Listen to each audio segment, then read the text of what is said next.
Hi, welcome back. In this video, we are going to be taking a look at fixed income markets for corporate issuers. So the next two videos, this one's focused on the corporate issuers, and then the next video is focused on government issuers. Of course, two different types of issuers for fixed income. So that's how these next two videos fit together. In terms of what we're going to be looking at in this video, the absolute main focus is going to be repurchase agreements, or repos as they're often referred to, and how these work for these corporate issuers. And we'll also be touching on short-term and long-term funding options, so different ways that corporate issuers can achieve short-term and long-term funding.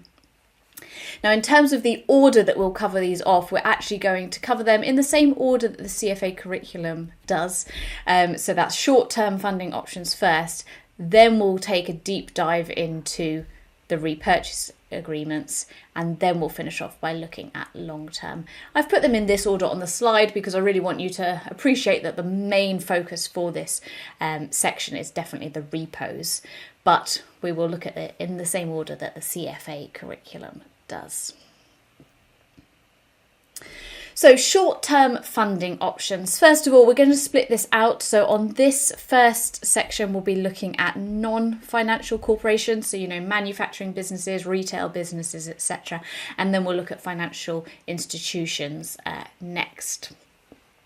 So short-term, in terms of how a firm might want to raise money, and we're obviously thinking from a fixed income debt security perspective. External loan financing, we've got a few different definitions that we need to be comfortable with here. So a line of credit, first of all. A line of credit, an agreement between the borrower, so in this case this is going to be this non-financial corporation, and a bank, to draw down funds as required. So this is one form of short-term funding that can occur.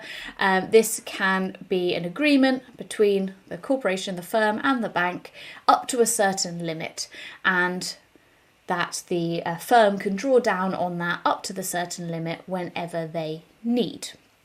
Now, there's a few different types of lines of credit. So uncommitted, first of all.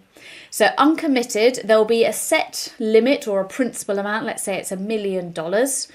Generally speaking, these will be at a floating rate. So it will be the market reference rate plus some kind of spread.